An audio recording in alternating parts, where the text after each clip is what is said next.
ನಮಸ್ಕಾರ, ಎಲ್ಲರಿಗೂ ನನ್ನ ಚಾನಲ್ಗೆ ಸ್ವಾಗತ. ಇವತ್ತು ನಾನು ಚಕ್ರಮುನಿ ಸೊಪ್ಪಿನ ಬಗ್ಗೆ ಮಾಹಿತಿಯನ್ನು ನೀಡ್ತಾ ಇದ್ದೇನೆ.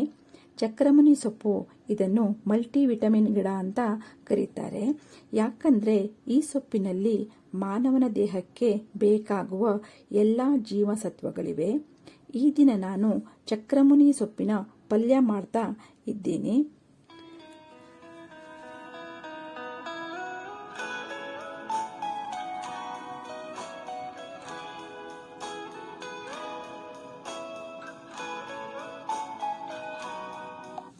ದೇಹದಲ್ಲಿ ಜೀವಸತ್ವಗಳ ಕೊರತೆ ಇರುವವರು ಮಾತ್ರೆಗಳ ಬದಲಾಗಿ ಈ ಸೊಪ್ಪನ್ನು ತಮ್ಮ ದಿನನಿತ್ಯದ ಆಹಾರದಲ್ಲಿ ಬಳಸಬಹುದು.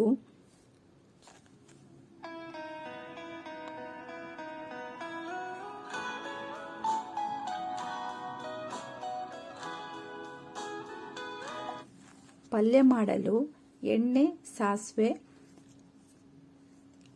ಈರುಳ್ಳಿ, ಬೆಳ್ಳುಳ್ಳಿ, ಒಣಮೆಣಸಿನಕಾಯಿ ಹಾಗೂ ಹೆಸರು ಬೇಳೆಯನ್ನು ತೆಗೆದುಕೊಂಡಿದ್ದೇನೆ.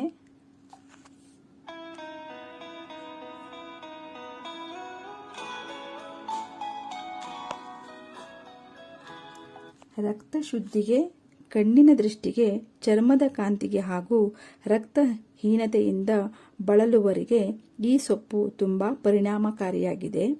ಈ ಸೊಪ್ಪನ್ನು ಪಲ್ಯ, ಸಾಂಬಾರ್, ಚಟ್ನಿ, ತಂಬಳಿ ಹಾಗೂ ಸಲಾಡ್ ರೀತಿಯಲ್ಲಿ ಬಳಸಬಹುದು.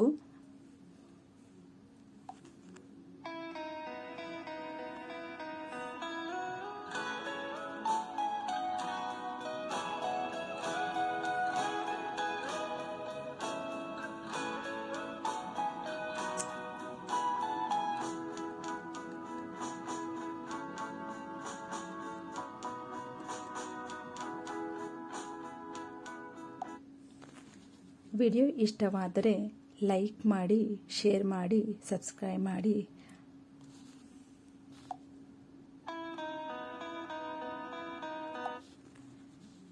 ವಿಡಿಯೋ ನೋಡಿದ್ದಕ್ಕಾಗಿ ಧನ್ಯವಾದಗಳು.